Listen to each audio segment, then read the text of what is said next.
자, 그러면 21년 5월 고3 이투스 요거부터 21년 5월 고3 이투스부터 시작을 하겠습니다. 끝까지 다 풀진 않았어요.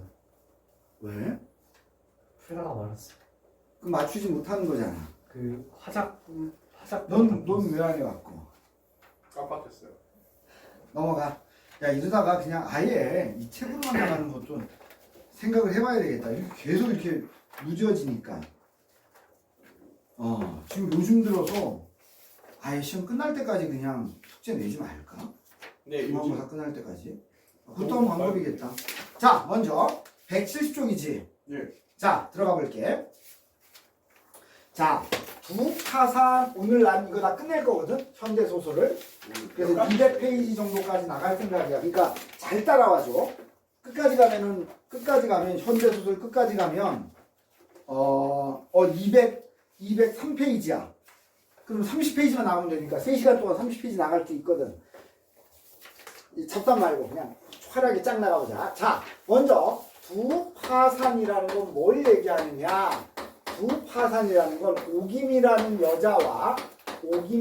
여자와 정내 엄마의 얘기야. 두 사람은 친구 사이야. 일본 유학도 갔다 온 인텔리야. 그런데 얘는 젊은 남자하고 결혼을 했고, 그리고 이 사람은 지금 뭘 하고 있느냐? 정치를 하려고 해.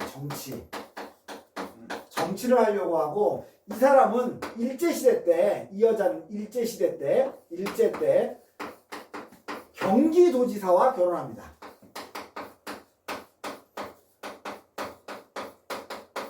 그러니까 얘는 뭐가 되겠어? 당연히 친일파지. 그치? 얘는 친일파지. 일제시대에는 별 문제가 없었어. 일제시대에는 별 문제 없이 그냥 쭉 넘어갔어. 그런데 해방이 삥 됐네. 그러면 얘는 어떻게 돼? 반민족자 처벌법에 의해서 재판을 받아. 그러니까 지금 오기민은 남편이 잘못하면은 모든 재산을 다 뺏기고 나라에 다 뺏기고 완전히 알고 그리고 얘는 60이 넘은 남자하고 결혼했거든. 나이가 60이 넘어. 완전히 할아버지, 오늘 내일 골고라는 할아버지. 그러니까 완전히 돈이나 권력 보고 결혼을 한 거지. 그래가지고 지금 일제시대가 끝났기 때문에 얘는 어떤 식으로든 살아남아야 돼. 어떤 식으로든 살아남으려니까 얘는 대체로 뭘 하느냐? 사채업을 해. 그리고 이 남편은 특별하게 일이 없어. 정치를 하니까 뭐가 되면 이제 해방이 된 상태를 얘기하는 거야. 그런데 이걸 해도 실패하고 저걸 해도 실패하고 잘 안 풀려. 그러니까 얘네가 뭘 하려고 하느냐? 정내하고 정내 엄마하고, 그러니까 오기미 친구 문방구를 합니다. 장사가 잘 돼. 장사가 잘 되니까 오기미가 야, 이거 어떻게 내가 한번 뺏어봐야 되겠다라고 생각을 해. 뺏어봐야 되겠다. 그래서 돈을 더 투자를 하고 그 다음에 이자를 더 받아 먹으려고 들어. 야, 너 장사 잘 되잖아. 한번 문방구로 한번 확장해봐. 근데 이자가 너무 센 거야. 이자가 너무 세니까 아무리 해도 원금을 못 받다. 시간이 지나면 원금보다 이자가 더 높아져. 사채니까. 그러다가 나중에 문방구를 뺏깁니다. 그러면 얘는 정신파산이지. 친구 거까지 문방구까지 뺏어 먹으니까 얘는 정신파산. 얘는 정신이 파산됐다. 얘는 경제가 파산됐다. 그래서 두파산이라고 얘기를 해. 두파산. 그리고 나중에 반민족 특별 그걸로 뺏겨서 아니야, 아직 재판은 없었어. 여기 나오는데 재판은 아직 안 받았는데, 만약에 왜냐면 일제시대 때 경기도지사를 했으니까. 그러면 만약에 재판을 받는 건 거의 확실하다고 생각되는 거야. 그러니까 얘는 남편이 빨리 죽으면 이 재산을 내가 먹을 수가 있어. 왜냐면 남편이 이렇게 되는 거잖아. 반민족 처벌자가 돼가지고 일제시대 때 얻었던 모든 재산을 뺏어갈 수가 있어, 국가에서. 그런데 남편이 죽어버리네? 그러면 재판을 할 수가 없지. 그치? 그러면 남편이 빨리 죽으면 이 재산이 내 거가 되는데, 문제는 죽진 또 않아요. 그러니까 얘는 대비를 해야 돼. 남편이 죽을 수도 있다라는 생각을 가지고 대비를 해야 되니까 어떻게든 먹고 살아야 되니까 그런 게 돼. 또 하나는 뭐냐? 이게 하나의 파산, 두 파산이고 또 하나는 이렇게 완전히 망했어. 완전히 망해가지고 정내 모친이 완전히 들어 누웠어. 열받아가지고. 왜? 친구한테 뺏긴 거 아니야 이게. 그것도 말도 안 되게 살살 꼬셔가지고 야 확장해봐 확장해봐 그래서 확장했다가 이자를 감당하지 못해서 넘어갔단 말이야. 열받는 거지. 알아 누워있는데 이 남편이 아주 기분 좋게 럴러랄라 이러고 있는 거야. 그래서 아니 여보 왜 그래요? 그랬더니 아유 요즘 이모김 여사께서 자동차를 굴리고 싶어 하는 것 같아. 그래서 근데요 나한테 아주 좋은 차가 하나 있거든. 여기서 좋은 차라는 건 반어법이야. 그래서 아마도 우리 집 뺏긴 거는 이 자동차를 사기쳐가지고 다시 뺏어올 수 있을 것 같아. 이렇게 얘기를 해. 그러면 만약에 얘는 경제적으로 파산을 했지 정신적으로 파산을 안 했잖아. 그러면 그런 건 나쁜 짓이잖아요. 그래도 얘가 내 친구인데 이래야 되는데 이 정내 모친이 어떻게 할 건데요? 라고 물어봐. 그 얘기는 뭐야? 정신적으로 이제 파산이 왔다는 거야. 그래서 요렇게도 두 파산이 돼. 경제적, 정신적. 그런데 교과서는 요 부분, 여기 책은 요 부분만 나와 있지 이 뒷부분은 아직 안 나와 있어. 자, 그럼 한번 들어가 볼게. 누구에 대한 얘기를 먼저 하냐면 오기미에 대한 얘기를 먼저 합니다. 원체 예쁘장한 땅판이기는 하면서도 쌀쌀한 편이지만 아주 그냥 쌀쌀하대. 눈은 곤두세우고 대드는 폰이 이게 이제 어떤 부분의 얘기냐면 얘가 돈이 없으니까 돈을 못 갖고 있어. 그러니까 잘됐다. 이렇게 한번 그냥 한번 맛을 보여야 되겠다라고 해가지고 일부러 길거리에서 얘가 얘를 만나. 그러니까 돈 내라! 너 왜 내 돈 안 갖고 왜 도망다니고 그래! 라고 하면서 일부러 길거리에서 망신을 주고 있는 거야. 바로 그 부분이야. 눈을 곤두세우고 대드는 폼이 누구한테? 정내 모친한테. 대드는 폼이 어려서부터 30년 동안을 보아오던 친구 오기민은 아니었다. 전부터 아유 네 영감은 네 남편은 어쩜 저렇게 점점 더 젊어가니 거기에 되면 너는 정내 모친이야. 어머니같이 늙어간다 얘 하고 새롱새롱 놀리기도 하고 60이 넘은 아버지 같은 영감. 이게 누구냐? 오기민 남편이야. 60이 넘은 아버지 같은 남편 경기도지사야. 밑에 쓸쓸히 사는 오기민은 은근히 부러워하는 눈치였지만 밑도 끝도 없이 길바닥에서 젊은 서방을 들추어내는 것을 보고 정내 어머니는 어이가 없었다. 이게 무슨 소리냐면 그러니까 권력이나 돈은 현재 내 남편이 많아. 하지만 내 남편은 60이 넘은 할아버지야. 그러니까 재미가 없는 거야. 근데 이쪽을 보니까 젊은 딸도 있고 어린 딸도 있고 그 다음에 젊은 남편도 있고 그게 너무 부러운 거야. 그리고 해방이 됐으니까 얘는 정치를 하게 되면 잘 될 수도 있는 거야. 근데 내 남편은 절대 잘 될 수가 없어. 일제시대 때 7.18을 했으니까 절대 잘 될 수가 없어. 그리고 나는 지금 막 돈 하고 돌아다니고 있잖아. 그러니까 부러운 거야. 그래서 두 가지가 같이 겹친 거야. 하나는 얘 망신 줘야 되겠다. 또 하나는 내가 얘를 부러워했는데 잘 됐다. 한번 그냥 쫑코를 주자 라고 해가지고 일부러 정내 엄마 입장에서는 좀 생뚱맞은 이게 뭔 소리야? 이렇게 되는 거지. 젊은 설방을 들추어내는 것을 보고 정내 어머니는 어이가 없었다. 늙은 영감이 넌더리가 나거든. 야, 너 누구 젊은 서방 하나 또 얻으려구나? 정내 모친도 안 지고 대들어 하고 정내 모친도 비꼬아주고 싶었지만 열을 지어 섰는 사람들이 쳐다보며 픽픽 웃는 바람에 이거 미쳐나려나? 아니 이거 무슨 지랄이야. 객설 지랄이야 하면서 달래며 나부르며 끌고 가려고 했다. 그래 내 돈을 곱게 먹겠다든가 생각을 해보렴.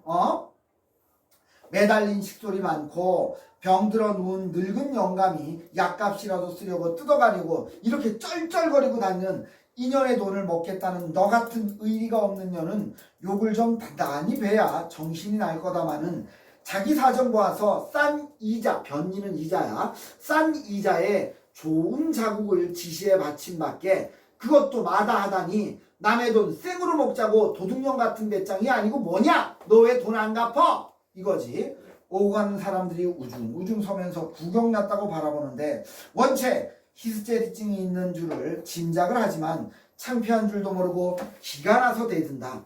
히스테리는 고사하고 이것도 빚쟁이의 돈 받는 상투적인 수단인가 싶어 했다. 왜? 오기미의 돈을 받기 위해서 의도적으로 이렇게 지랄을 하는 거 아니냐 이런 생각도 정내 모친은 한다는 거야. 야 누가 안 갚겠다니? 돈도 중요하지만 이게 무슨 꼬락선이냔 말이야. 정리 어머니는 그래도 달래서 뒷골목으로 끌고 들어가려고 했다. 난 돈밖에 몰라! 내일 모레면 거리에 남게 된 년이 체년이 뭐고 무조건 다 뭐야! 어쨌든 내 돈만 내놓으면 이러니 저러니 너 같은 장래에 대신 부인 나중에 얘가 지금 정치한다 그러니까 대신의 부인께 나 같은 년이 감히 말이나 붙여보겠니? 하며 허청 나오는 코웃음을 친다. 구경꾼은 자꾸 끼어드는데 정내 모치는 생전 처음 당하는 이런 봉욕에는 눈앞이 아찔해지고 가슴이 꼭 메어 올랐으나 언제까지 이러고 섰다가는 여기에서 무슨 창피한 꼴을 볼까 무서워서 선뜻 몸을 빼쳐 옆에 골목으로 둘다 쳐들어갔다. 뒤에서 발소리가 없으니 오기미는 제대로 간 모양이었다. 정내 모치는 눈물이 핑 돌았다. 자, 이거는 오기미의 과거를 요약 제시하고 있는 부분이야. 27가지 동경바닥에서 일본 유학도 갔다 왔어 오기미. 신여성 운동이네 연애네 어쩌네 하고 멋대로 놀다가 지금 영감에 후실로 들어앉아서 세상 고생을 할까? 아이를 한번 놓아봤을까? 40전에 젊은 한때를 도지사 영감의 신뢰 마님으로 떠받들며 제멋대로 호강도 하여본 오기미였다. 요 세 줄, 요 세 줄이 오기미에 대한 과거를 요약 제시하고 있어. 지금도 어디가 40이 훨씬 넘은 중늙은이로 보이겠는가? 나이도 어려 보여. 머리를 곱게 지지고 엷은 얼굴 단장에 번질거리는 미국제 핸드백을 착 끼고 나선 맵시가 어느덧 유한 마담인 것 같다. 부자부인. 어느덧 부자부인처럼 보인다. 설마 일할 오픈으로 아기다춤을 하고 어려운 예전 동무 누구? 정내 모친. 어려운 예전 동무를 쫓아다니며 울리는 고리대금 업자로야 누가 짐작이나 하겠느냐.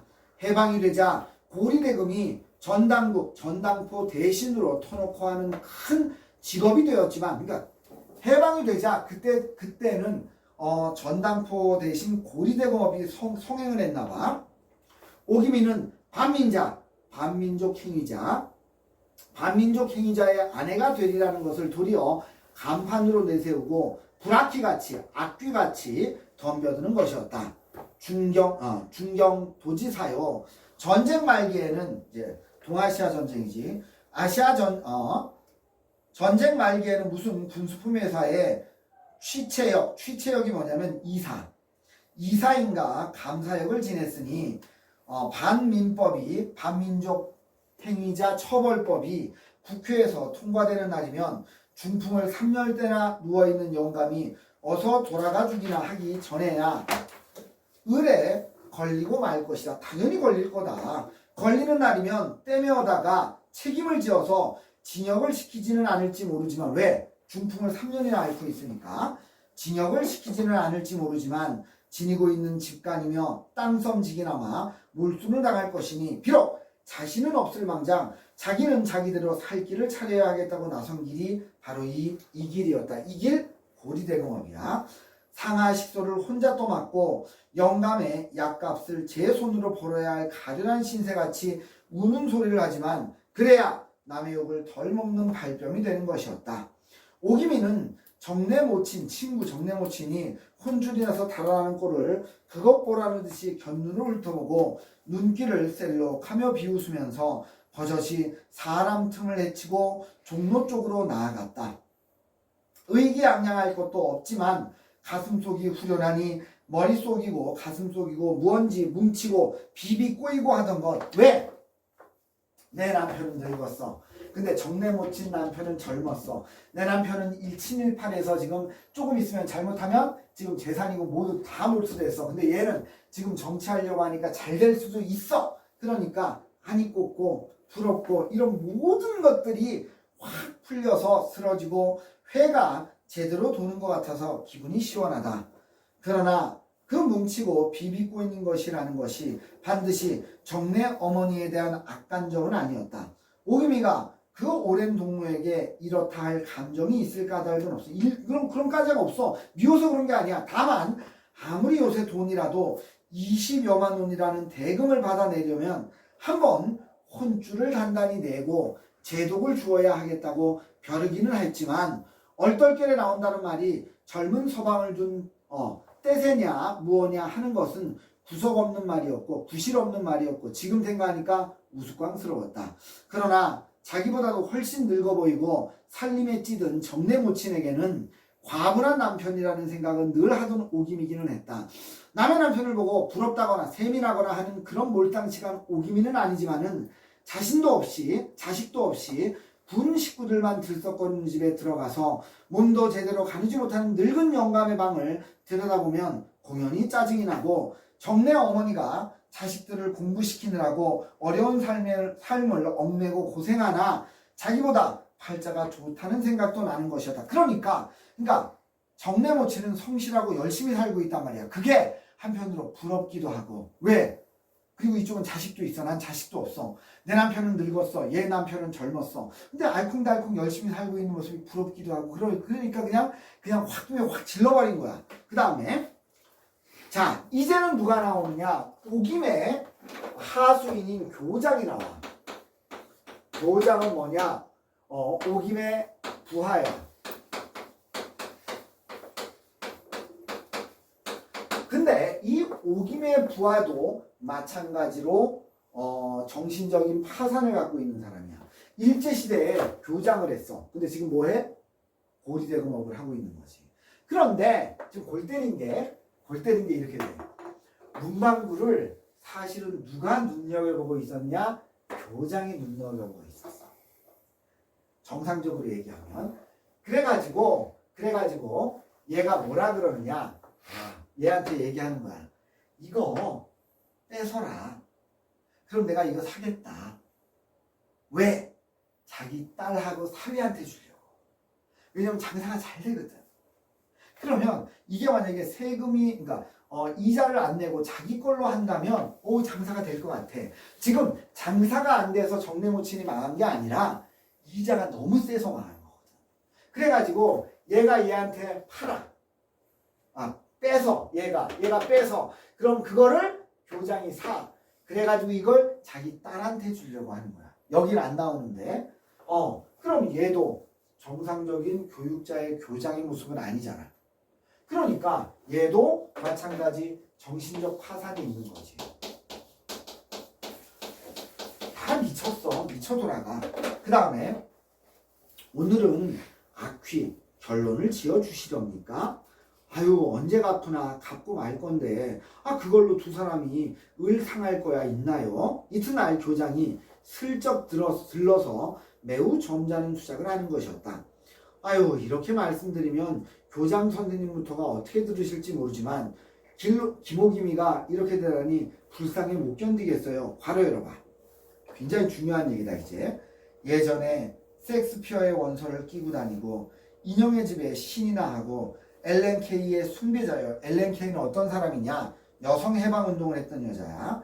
여성해방운동을 했던 엘렌 케이의 숭배자예요 하던 그런 오김이가 동양자루 같은 돈전대를 차고 나서면 세상에 모두 노란 돈잎으로 보이는지 어린애 코 묻은 돈푼이나 바라고 이런 구멍가게, 문방구니까 이런 구멍가게에 나와 앉아있는 나도 불쌍한 신세지만 난 오김이가 가엾어서 어제 물었어요. 난 살림이 파산지경이지만 살림이 파산났다는 건 경제적인 파산이야. 난 살림이 파산이지만 오김이는 성격 파산인가 봐요. 여기까지 묶어줘봐. 그럼 뭐냐? 바로 제목인 두파산의 의미가 나오는 거야. 두파산의 의미. 제목이 두파산이거든. 그 의미가 여기에 나와 있습니다. 그 다음에 정리 어머니는 분하다 할지 딱하다 할지 속에 맺히고 서린 불쾌한 감정을 스스로 풀어버리듯이 웃으면서 하소연을 하는 것이었다. 그런 말씀을 하시니 자 나도 듣기엔 좀 괴란쩍습니다만 쪽팔립니다만 괄호 열어봐. 여기서도 굉장히 중요해. 다 어려운 세상에 해방 바로 전인 후니까 다 어려운 세상에 살자니까 그런 거 아니겠습니까? 별 수 있나요? 그래도 제 돈 내놓고 싸든 비싸든 이자라고 명분 있는 돈을 어여시 받아먹는 것은 아직도 양심이 있는 생활입니다. 입만 가지고 속여먹고 사기친다는 얘기야. 등쳐먹고 알로 먹고 꽁으로 먹는 허울 좋은 불안당 사기꾼. 이런 사기꾼들이 아니고는 밥알이 올곧게 들어가지 못하는 지금 세상 아닙니까? 허허허. 괄호 닫아봐. 이 괄호 부분은 뭐냐? 교장의 합리화야. 교장의 합리화. 그래도 우리는 돈 내놓고 하는 거 아니냐. 다른 사람들은 사기치고 있다. 우리는 그래도 좀 낫지 않느냐. 이 얘기야. 하고 교장은 자기 변명인지 오금이 역성인지를 하는 것이었다. 이날 정내 어머니는 딸이 옆에서 한사코 말리면서 그따위 돈을 안 갚아도 좋으니까 정작 재판이야. 재판을 하든 어쨌든 마음대로 하라고 내버려 두세요 하며 펄펄 뛰는 것을 모른 척하고 20만 원 수표에 2만 원 현금을 얹어서 오기미가 갖다 주라고 내놓았다. 여기까지야. 그러면 지금 여기에서는 일제시대와 그리고 해방 이후에 살아가는 그 현대인들이 어떻게 살아가는가, 그리고 고리대금업으로 돈을 중심으로 해서 어떻게 형제간의 친구간의 의가 상하는가, 이런 것들을 보여주는 거지. 동제 지문에서 문방구는 안 나오는 거예요? 문방구가 여기 작은 네모 쳐져 있는 거, 구멍가게. 문방구가 뭐냐면 학교 앞에 그 교재나 뭐 연필, 지우개, 뭐 공책 이런 거 파는 거지. 장난감 이런 거 파는 거. 그걸 옛날에 문방구라 그랬어. 지금은 학교 앞에 그런 게 별로 없는데 옛날에는 그런 게 학교에 막 수십 개씩 있었어. 저희 초등학교 때도 있었어요. 그래? 그게 문방구야. 자, 문제 풀어 주십시오. 여기 네모 쳐져 있는 구멍가게가 문방구다.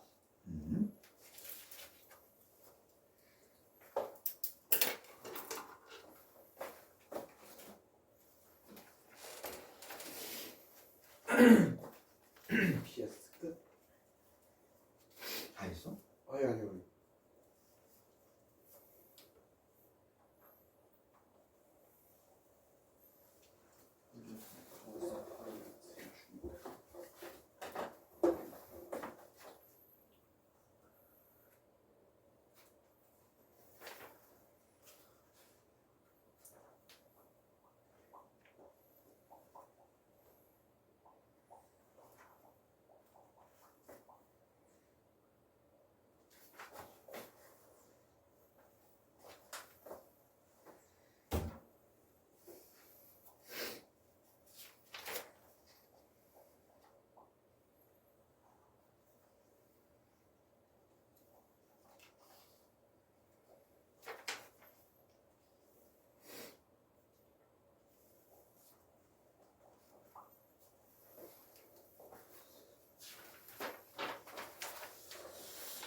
아니. 깜짝이야 씨.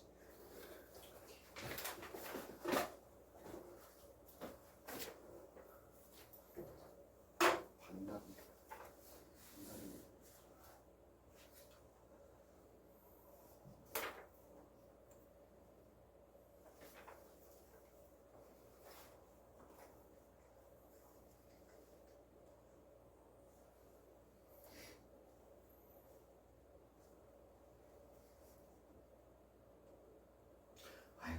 일치정지해 놓을 거예요. 문제 풀어. 좀 이따 제가 다시 킬게요.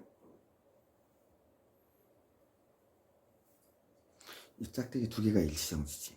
네, 짝대기 두 개. 자, 정답 불러드립니다. 1번에 4, 2번에 2, 3번에 4, 4번에 2. 자, 질문?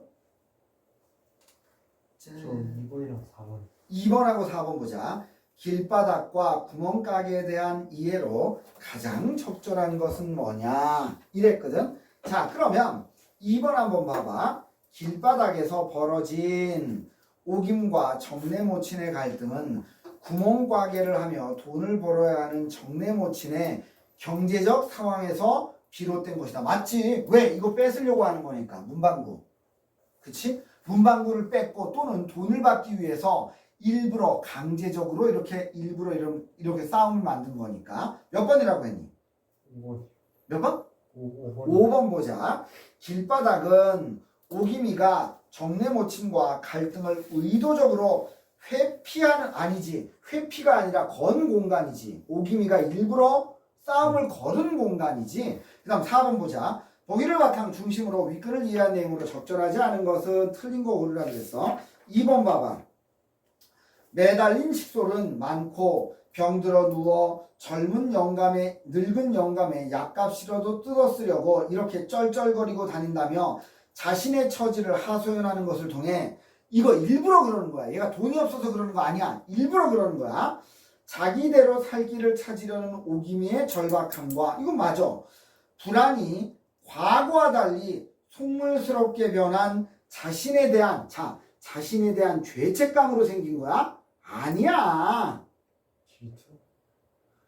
이거는 자기가 전에 경기도시자를 했음에도 불구하고 이렇게 고리대금업을 한다는 자기 합리화 때문에 어쩔 수 없어, 먹고 살려니까, 이래서 붙인 거지.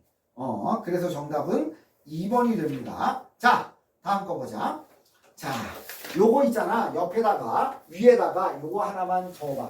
우리나라에는 의식의 흐름 기법이 3개밖에 없어. 3개밖에 없습니다. 제일 너희들이 대표적으로 알고 있는 게 의식의 흐름 기법. 의식의 흐름 기법이라는 게 뭐냐? 소설가 구보시 1일.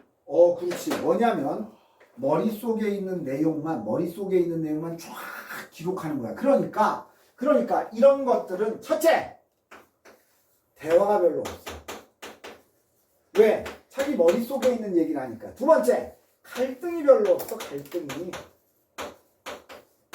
그럼 뭐만 나오느냐? 내적 독백만 나와.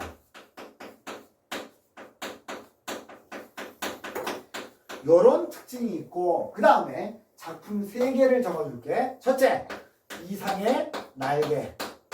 맞아. 이상의 날개. 그래, 방금 전에 네가 얘기한 소설가 거. 구보시 1일. 오상원의 박태원의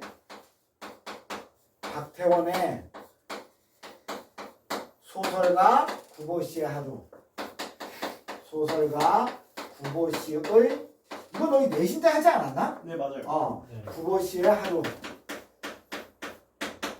그리고 3번째가 이 작품이야. 오상원의 유희. 오상원의 유해. 요 3작품밖에 없어. 물론 요 작품 말고 부분적으로는 의식의 흐름 기법이 나오는 작품이 더 있긴 한데 작품 전체의 흐름이 그런 건 이 작품밖에 없어. 야, 지금 에어컨 틀었는데 괜찮지? 예, 좋은데. 좋아. 다행이네. 아니, 아빠 애들이 틀어달라 그러더라고. 너무 덥다고. 그래서 그래서 지금 날씨가 이상해요. 4월달인데 에어컨을 틀어? 지금 얼마 전까지 막 너무 덥지 않았나? 뭐 이래가지고. 근데 애들이 틀어달라 그래서 지금 에어컨을 틀었습니다. 자, 이 앞부분에 어떤 얘기가 있냐면 전선이 이렇게 있어. 여기가 남쪽이고 여기가 북쪽이야. 그런데 주인공이 너무 깊숙하게 들어간 거야. 전쟁을 하다 보니까 북한 쪽에 너무 깊숙하게 들어와서 이제 돌아 나와야 되잖아. 돌아 나오다가 뭘 보느냐? 북한군에 있는 남한 포로를 길거리에서 쏴 죽이는 걸 봐. 그러니까 얘가 순간 미쳐버린 거야. 그래가지고 그 사수를 향해서 얘가 총을 갈겨. 걔는 죽었겠지. 걔는 죽었지만 그쪽에서 다른 애들도 나한테 총을 쏘잖아. 그래서 내가 총상을 입고 잡혀. 그러니까 이제 물어볼 거 아니야. 너 왜 여기 있냐? 남북한 전선은 저 밑인데 너 왜 여기까지 들어와 있느냐? 근데 얘는 계속 나는 뭐 예를 들어서 관등성유만 계속되는 거야. 내 군번은 뭐고 계급은 뭐고 이름은 뭐다. 요거만 계속되는 거야. 고문을 당하겠지. 그리고 나서 얘가 뭐라 그러냐. 북한군이 2시간의 유예 시간을 주겠다. 그러니까 네가 만약에 마음이 바뀌면 얘기해라. 그러니까 그 2시간 동안의 의식의 흐름 기법이야. 그러면서 2시간 동안 끊임없이 생각합니다. 산다는 게 뭐지? 난 왜 존재하는 거지? 그리고 전쟁 중에 나의 모습은 어땠지? 지금의 나의 모습은 어떻지? 이걸 끊임없이 되뇌이고 또 고민하고 또 고민하고 그 내용이야. 그러니까 정말로 대사가 없어. 여기에 보면 별로 없어. 자 보자. 지금 이 앞부분은 뭐냐면 다른 사람이 총살당하는 걸 보는 장면이야. 다른 사람이 총살당해. 동무라고 말을 했으니까 이건 북한군이 말하는 거겠지. 총살! 이 두 마디가 그의 머릿속에 박혔다. 그는 주인공이야. 눈앞이 아찔했다. 그는 더욱 정신을 가다듬고 그들의 일거수일투족을 몰래 숨어서 살폈다. 머리가 덥수룩하고 야윈 얼굴에 이게 뭐냐? 인민군한테 잡힌 포로의 모습이야. 머리가 덥수룩하고 야윈 얼굴에 내의 바람에 속옷바람에 한 청년이 양손을 등 뒤로 묶인 채 맨발로 서 있는 것이 눈에 띄었다. 동무는 우리 인민의 처사에 대해서 이의가 있어? 그 위험으로 보아 대장인 듯 싶었다. 생명체는 도구와는 다른 것이요. 누구 말이냐? 포로의 말이야. 그러니까 얘도 똑같은 고민을 한 거야. 얘도. 먼저 죽은 얘도 생명체한테는 도구와는 다른 것이요. 이게 뭐냐? 인간에게는 인격이 있다. 인격체가 있다. 내 지금 더 무엇을 말하고 싶겠어? 나는 포로가 되었을 때 비로소 내가 확실히 호흡하고 있는 인간이라는 것을 알았을 뿐이요. 그럼 얘도 포로로 잡히기 전까지는 자기 스스로를 인간이라고 생각해보지 않았다는 거야. 뭘로 생각한 거야? 그냥 아무 생각 없이 쏴 죽이는 그런 전쟁광이었던 거지 얘도. 그러다가 포로로 잡히고 그리고 가만히 자기 스스로를 생각해보면서 아 내가 인간이었구나. 내가 인간인데 인간을 죽이고 있었구나. 못된 짓을 했구나 라는 생각을 하게 되는 거지. 그 다음에 나는 기뻐 내가 한 개의 기계나 도구가 아니었다는 것. 다시 말해서 내가 전쟁의 소모품이 아니었다는 것. 하나의 생명체인 인간으로서 살아있다는 것. 그리고 인간으로 죽어간다는 것. 이것이 한없이 기쁠 뿐이요. 다시 말해서 얘는 죽기 전에 자기의 정체성을 확인한 거지. 그치? 비록 죽기는 하지만 명확히 차가운 음성이었다. 좋소! 경멸적인 조소가 입술에 어렸다. 그 뚝길이 따라 곧바로 걸어가시오. 남쪽으로 내닫는 길이요. 그처럼 가고 싶어 하던 길이니 남쪽으로 가는 길이니 죽는다 하더라도 유감은 없을 거요. 피해자는 눈이 돌아갔다. 여기서 한 발자국 걷기 시작했다. 여기서 피해자가 누구냐면 포로야. 남한군 포로.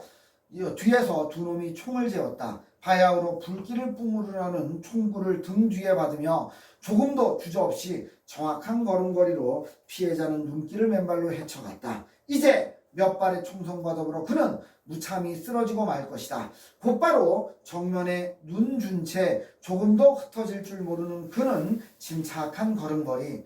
눈앞이 빙빙 돈다. 누구? 이걸 바라보고 있는 주인공이야.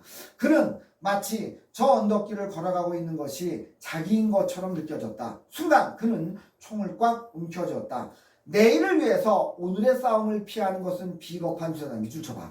내일을 위해서 오늘의 싸움을 피하는 것은 비겁한 수다. 무슨 소리냐? 지금 저쪽은 사람이 많아.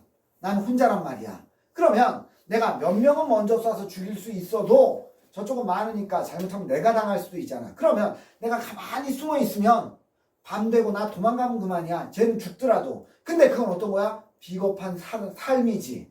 그치? 근데 여기서 저 사람이 죽는 걸 막기 위해서 내가 총을 쏘면 잘못하면 저 사람도 죽고 나도 죽을 수도 있어. 그치만 얘는 뭘 선택한 거야? 둘 다 죽더라도 이건 잘못된 거다. 그래서 총을 쏜 거야. 그래서 내일을 위해서, 내일은 뭐야? 나의 삶이야. 나의 삶. 내 목숨을 위해서 오늘의 싸움, 저 사람을 살려야 된다는 오늘의 싸움을 피하는 것은 비겁한 수단이다. 지금 저 눈길을 걸어가고 있는 피해자는 그가 아니라 나 자신이다. 내가 지금 피살당하고 있는 것이다. 쏴야 할 것이다. 다시 말해서 이게 총을 쏘는 이유가 되는 거지. 그는 총을 쏘려는 사수를 겨누었다.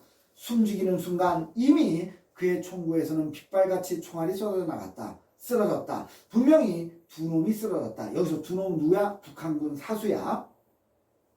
그는 다음 연달아 쏘았다. 일순간이 지나자 이제는 그쪽에서 응수가 왔다. 이마에 줄곧 땀이 흐른다. 자, 봐봐. 앞부분에는 뭘로 했냐면 과거형으로 했어. 눈에 띄었다. 대장인가 싶다. 음성이었다. 입술이 어렸다. 총을 재었다. 과거형이거든. 그런데 여기에 보면 현재형이 쓰여. 이마에는 줄곧 땀이 흐른다. 눈앞이 돈다. 전신의 근육이 개머리판의 진동에 따라 약동한다. 의식이 자주 흐린다. 여기까지가 현재형으로 쓰여 있어. 그럼 왜 그랬을까? 앞부분에는 과거형인데 왜 여기는 현재형을 썼을까? 현재형을 쓰면 어떤 거냐? 생동감을 느낄 수가 있어. 그리고 문장이 굉장히 짧아. 문장이 짧으면 어떤 효과를 얻을 수 있지? 독자에게 긴장감을 줘. 문장이 짧으면 독자에게 긴장감을 줍니다. 이런 효과가 있어.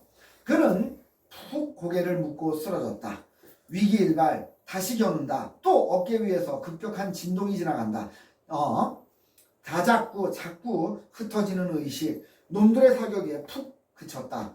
적은 전후 좌우방으로 흩어져 육박해오고 있었다. 의식을 잃은 난사. 그는 벌떡 일어난다. 그 순간 푹 쓰러졌다. 왜? 총에 맞은 거야. 의식이 깜빡 사라진다. 갓 지나간 격렬한 총성이 여움이 귓가에 감돈다. 몸 어느 한 구석이 쿡쿡 쑤시고 총 맞아서 끈적끈적한 행치, 피야 피 흘러내리고 있는 것 같다. 소리가 난다. 무엇이 다가오고 있다. 머리를 꽝 하고 내리친다. 그 순간 의식을 잃었다. 완전히 이제 잡힌 거지. 바른편 팔 위에 격통이 일어난다. 왜? 총 맞았으니까. 그는 간신히 왼편 손으로 바른편 팔을 엎스러 더듬었다. 손끝이 오는 감촉이 끈적끈적하다. 손을 떼었다. 눈앞으로 가져갔다. 그 손끝과 손가락 사이에 검붉은 피가 한북 젖어 있다. 총이 맞은 거지. 어디선가 두런두런 말소리가 들린다. 담배 연기가 자욱하다. 먼지와 거미줄이 뽀얀히 얼어붙은 찢어진 천장 구멍으로 사라져간다. 방 안이다. 방 안에 눕혀져 있는 것이다. 이따금 흰눈을 밟고 지나가는 발자국 소리가 희미한 의식 속에 떠오른다. 그럼 봐봐. 여기서 흰눈의 의미는 뭐냐? 순수함이야. 근데 그걸 누가 밟고? 북한군이 밟고 있어. 그럼 뭐야? 전쟁에 의해서 사람을 죽이는 비인간적인 모습이 눈을 밟는다라는 걸 표현해서 어떻게 나오느냐? 순수함이 전쟁에 의해서 파괴된다라고 나오는 거지. 얘네 이렇게 죽이는 애들도 전쟁 끝나면 각 집으로 돌아가서 아들 되고 남편 돼. 근데 이 전쟁 때는 서로 죽이고 난리를 피우는 거야. 자, 그 다음에 그 후 몇 번이고 신문이 지나갔다. 모든 것은 결정되었다. 왜? 나 죽는 거지. 이제 모든 것은 끝나는 것이다. 다시 말해서 내 사형집행은 결정된 것이다. 얼음장같이 밑이 차다. 아무 생각도 없다. 여기서 또 현재형 나와. 그리고 문장도 굉장히 짧아. 얼음장까지 밑이 차다. 아무 생각이 없다. 전신의 근육이 감각을 잃은 채 있다면 경련을 일으킨다. 발자국 소리가 난다. 말소리도 시간이 되었나 보다. 문이 삐걱거리며 열리고 급기야 어둠을 헤치고 흘러들어오는 광선을 타고 사닥다리가 내려올 것이다. 숨죽인 채 기다린다. 일순간이 지났다. 조용하다. 아무런 동정도 없다. 어찌된 일일까? 몽롱한 의식의 차고 탓인가? 확실히 구두발 소리다. 점점 가까워오는 정확한 그는 몸을 일으키려고 애썼다.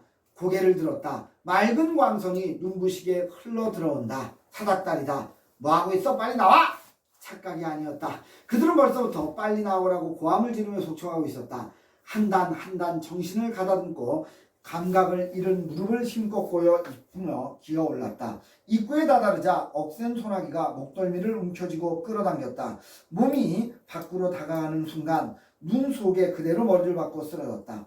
찬눈이 얼굴 위에 스치자 정신이 돌아왔다. 일어서야만 한다. 그리고 정확히 걸음을 옮겨야 된다. 모든 것은 이제 끝나는 것이다. 끝나는 그 순간까지 정확히 나를 끝맺어야 된다. 자, 봐봐. 여기서 중요한 거. 위에서는 전부 그라고 표현했어. 근데 여기 봐라. 나를 끝맺어야 한다라고 했지. 여기서는 무슨 시점? 1인칭 시점으로 이 얘기가 진행되고 있어. 나를 끝맺어야 된다. 그래놓고 바로 다음 줄에서 다시 전지적 작가로 넘어가. 그는 눈을 5손가락으로 꽉 움켜쥐고 여기서 다시 어떻게 돼? 전지적 작가 시점으로 바뀌지. 떨리는 다리를 바로잡고 기어 올라갔다. 그는 한 걸음 한 걸음 정확히 걸음을 옮겼다. 눈은 의지적인 신용으로 차가히 빛나고 있었다. 변부에서 몇 마디 주고받은 다음에 준비 완료 보고와 집행명령이 뒤이어 떨어졌다. 눈이 한 박 쌓인 흰 뚝길이다. 자, 흰 뚝길은 죽음의 길이었지. 아까 걔도 여기서 죽게 됐지. 오, 이 뚝길. 몇 사람이나 이 뚝길을 걸었을 거냐? 전쟁의 비극성을 얘기하는 거지. 훤철이 트인 벌판 너머로 마주선 언덕 흰 눈이다. 가슴이 탁 트이는 것 같다. 똑바로 걸어가시오! 남쪽으로 내닫는 길이요. 그처럼 가고 싶어 하던 길이니까 유감은 없을 거요. 걸음마다 흰 눈 위에 발자국이 따른다. 한 걸음 두 걸음 정확히 걸어야 된다. 사수 준비! 총탄 재는 소리가 바람처럼 차갑다. 봐봐. 총탄 재는 소리가 바람처럼 차갑다. 소리가 차갑다. 소리는 뭐야? 청각적 이미지지. 이게 차갑다라고 했으니까 촉각적 이미지를 바꾼 거지. 청각의 촉각과 공감각적 심상이 나온 거야. 눈앞엔 흰 눈뿐이다. 아무것도 없다. 이제 모든 것이 끝났다. 끝나는 그 순간까지 정확히 끝을 맺어야 된다. 끝나는 1초 1가까지 자기를 잊어서는 안 된다. 걸음걸이는 그의 의지처럼 또한 정확했다. 아무리 한 걸음 한 걸음 다가가는 걸음걸이가 죽음에 접근하여 가는 마지막 길일지라도 결코 허튼, 불안한, 절망적인 것일 수는 없었다. 흰 눈, 그 속을 걷고 있다. 훤철이 트인 벌판 너머로 마주선 언덕, 흰 눈이다. 연반하는 총성, 마치 외부 세계의 자문만 같다. 아니, 아무것도 아닌 것이다. 그는 흰 속을 그대로 한 걸음 한 걸음 정확히 걸어가고 있었다. 눈 속에 부서지는 발자국 소리가 어렴풋이 들려온다. 두런두런 소리가 난다. 누가 뒤통수를 잡아 일으키는 것 같다. 뒤 허리에 자 총격을 느꼈다. 잡아봐. 먼저 총 맞았네.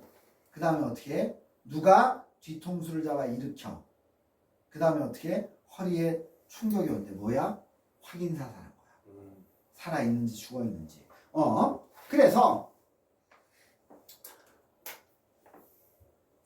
눈부신 발자국 소리가 어렴풋이 들린다. 두런두런 소리가 난다. 누가 뒤통수를 잡아 일으키는 것 같다. 뒤 허리에 충격이 느껴졌다. 아니, 아무것도 아니다. 아무것도 아니다. 다시 말해서 이렇게 내가 사는 것은 아무것도 아니다.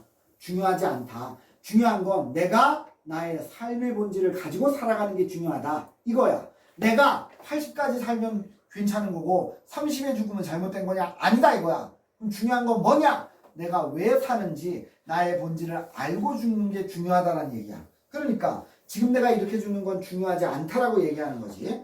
흰 눈이 회색 붓으로 흩어지다가 점점 어두워진다. 밑줄 쳐봐. 자, 맨 처음에는 눈의 색깔이 어떻대? 흰색이었어. 그래서 흰 눈이 그러다가 이 흰 눈이 어떻게 바뀌어? 회색으로 바뀌어. 그러다가 점점 어떻게 된대? 어두워진대. 그럼 이게 뭐야? 죽음으로 가는 거를 색깔로 표현한 거지. 맨 처음에는 의식이 있을 때는 흰 눈으로 보였어. 그러다가 이게 약간 의식이 없으니까 흰 눈이 회색으로 보여. 그러다가 어느 순간 이렇게 눈을 감게 되면서 모든 게 다 검은색으로 보이는 거지.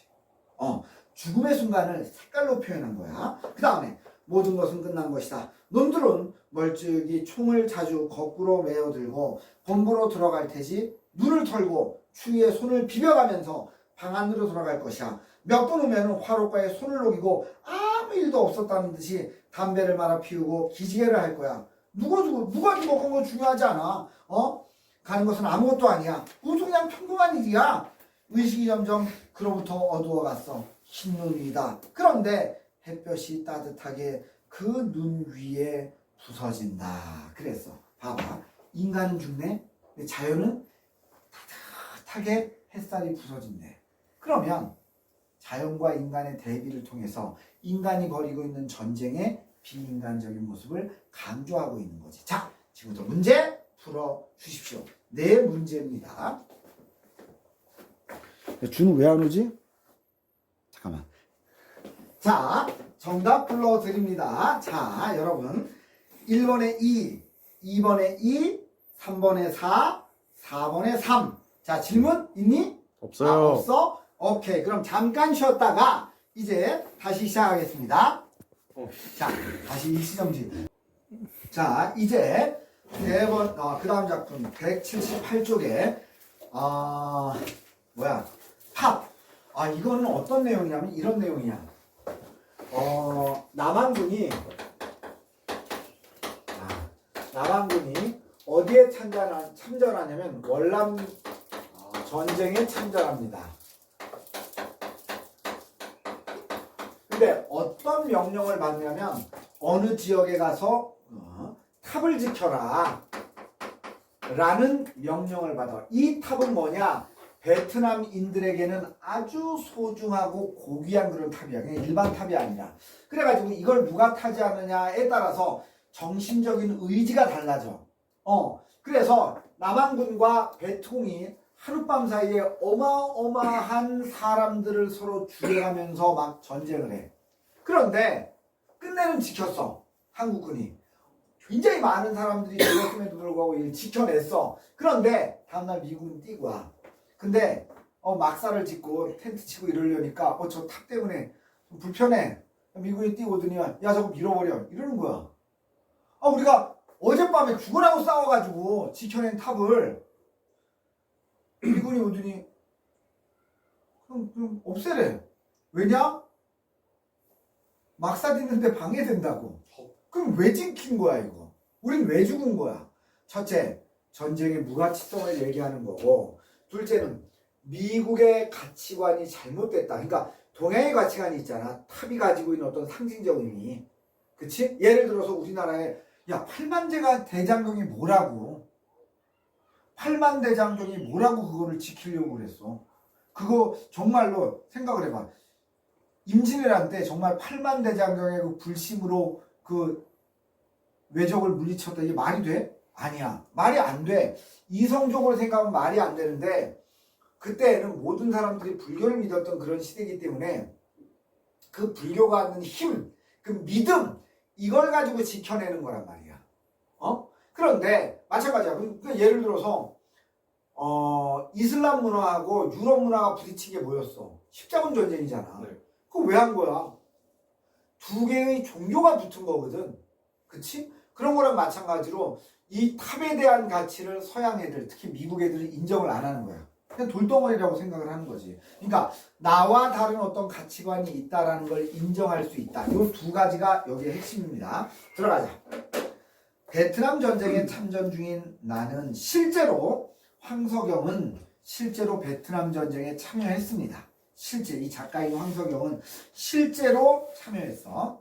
그리고 나라고 나오니까 내가 내 얘기하니까 1인칭 시점이네. 보충병으로 차출되어 작전 지역인 R포인트. 이제 월남전이나 6.25 전쟁 보면은 R포인트라는 게 가끔 나오는데 그게 뭐냐면 접선 장소야. 그래서 로미오 포인트라는 뜻이야. 그래서 R이야. 무슨 소리냐? 줄리엣하고 로미오가 딱 미리 약속을 해가지고 어디에서 딱 만나기로 한 그 장소 있잖아. 그게 로미오가 만나는 장소다. 그래서 R 포인트라고 하는 거야. 그냥 알파 베타의 그 중에 람다라고 생각했는데 아니야. 로미오와 줄리엣이 만나는 곳, 쉽게 말해서 접선 장소야. R 포인트에 도착하고, 그러니까 접선 장소에 도착을 하고 그곳에서 한 부대의 병사들과 함께 월남인들에게 큰 영향을 미치는 오래된 탑, 그러니까 정신적인 안정과 믿음을 얻기 위해서 이 탑을 차지하려고 하는 거야. 그래서 여기도 그렇게 나오잖아. 월남인들에게 큰 영향을 미치는 오래된 탑을 지키라는 무모한 임무를 맡게 된다. 그러니까 한국군도 이 탑을 지키는 게 무모하다라는 거는 합리적으로는 알아. 근데 얘네들은 같은 동양권 문화로서 그런 것을 이해하는 거지. 그 다음에 그 과정에서 크고 작은 교전으로 인명피해가 속출하고 작전이 변경되어 미군까지 철수한 날 밤에 적과의 치열한 마지막 전투를 치르겠네. 난 이걸 보면서 뭘 느꼈냐면 내가 지금까지 수많은 전쟁 영화를 봤잖아. 한 번도 없었던 장면이 나와.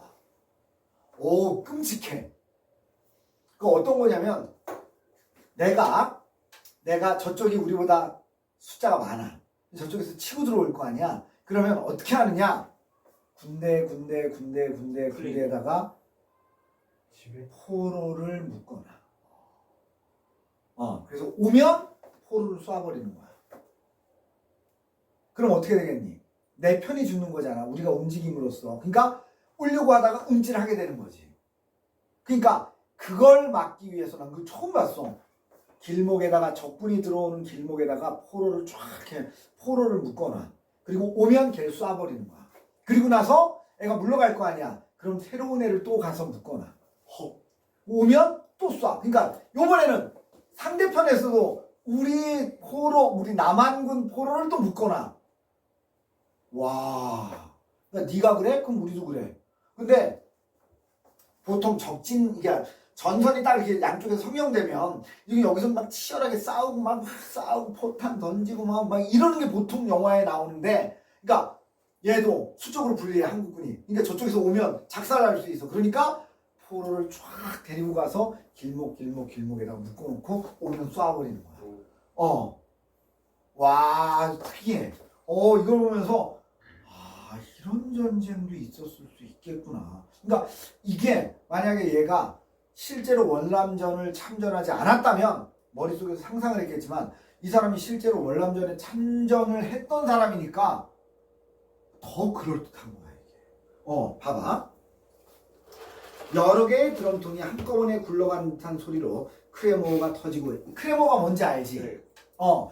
그러니까 네모나게 생긴 널빤지인데 여기에 얘가 어떻게 생겼냐면 이 널빤지가 이렇게 생겼어. 부채꼴. 부채꼴로 이렇게 휘었어. 이렇게 휘었는데 여기에 수천 개의 구슬알이 박혀 있어. 그리고 이게 딱 누르면 터져버려. 이렇게 된데 얘는 이쪽으로 가고 얘는 이쪽으로 가고 얘는 이쪽으로 가고 얘는 이쪽으로 가고. 그러니까 이렇게 펼쳐져 있는데 사방으로 구슬이 날아가는 거야. 마치 총알이 수천 발이 한꺼번에 터져서 날아가는 거랑 똑같은 효과야. 그러면 상대편은 어떻게 하느냐? 거기에다가 드럼통을 굴려버리는 거야. 그러면 총알이 어디에 부딪혀? 드럼통. 드럼통에 둘러버리면서 이 크레모와 총알이, 그러니까 크레모의 구슬이, 쇠구슬들이 드럼통에 부딪히는 거지. 그러니까 상대편은 또 그런 걸 쓰는 거야. 그 다음에 드럼통이 한꺼번에 굴러가는 듯한 소리로 크레모가 터지고 돌격하던 게릴라, 이제 이게 베트콩 애들이지. 베트콩들의 몸이 위로 펄쩍 솟았다가 떨어진다. 방벽을 넘으려던 게릴라들도 직선으로 날아간 파편에 맞아 굴러 떨어진다. 여기서 파편, 이제 크레모 파편이겠지. 호각 소리가 길게 한번 들리면서 적의 사격이 멈는다. 일시후퇴 이거지. 차가운 정적이. 자, 봐봐. 정적은 시각적인 개념이지. 정적은 조용하다는 얘기니까 청각적 개념이지. 근데 이게 차갑다라고 표현했어. 그러니까 촉각적이지. 그러니까 청각의 촉각화. 이것도 공감각적 심상이 쓰인 거지. 그 다음에 차가운 정적이 이 소강 상태 속에 흘러들어간다. 두개골 속이고 터져나가기 직전처럼 각자의 맥박에 소리가 들렸고 갑작스러운 고요함 때문에 나는 피부에 땅구멍들이 모두 막혀버릴 것만 같았다. 그만큼 긴장감이 높았다는 얘기지. 남의 땅, 남의 어둠 속에 있는 우리는 도대체 뭐냐. 이것도 전쟁의 회의감이야. 그러니까 맞아. 아니 월남전이 싸우는데 우리가 왜 참전한 거야. 그래가지고 유명한 사건이 있잖아. 무하마드 알리. 아는 사람, 그 사람은 무하마드 알리는 올림픽에서 금메달을 땄어. 그리고 너무너무 국민들한테 환대를 받으면서 다 고국에 왔어. 그런데 식당에 갔는데 식당 매니저가 나가라고 하는 거야. 왜 나가라고 하느냐 보니까 여기는 100인만 출입할 수 있는 곳이다 라고 얘기하는 거야. 그러니까 나는 전 국민이 환호하는 올림픽 금메달 권투로 올림픽 금메달을 땄는데 식당 하나도 들어갈 수 없구나. 그리고는 그거를 강에 가서 던져버려. 금메달은 아무것도 없다. 아무것도 의미도 없다. 그걸요? 금메달을. 그리고는 또 하나 종교를 바꿔버려. 기독교는 어느 쪽? 백색, 그러니까 그러니까 백인들의 어떤 종교다라는 생각을 갖게 된 거야. 그래가지고 그렇다면 색깔이 좀 2시간 후에 오냐? 무슨 없었어요. 똥을 무슨 2시간 동안 싸? 아니 시리인지 가서 등록하고 왔어요. 영어 등록하고 왔어요. 근데 그게 왜 이렇게 오래 걸려? 오래 걸리더라고요. 최초 등록이. 그러면 잠깐만, 요거 이제 꺼야지. 그렇죠. 태급 뭐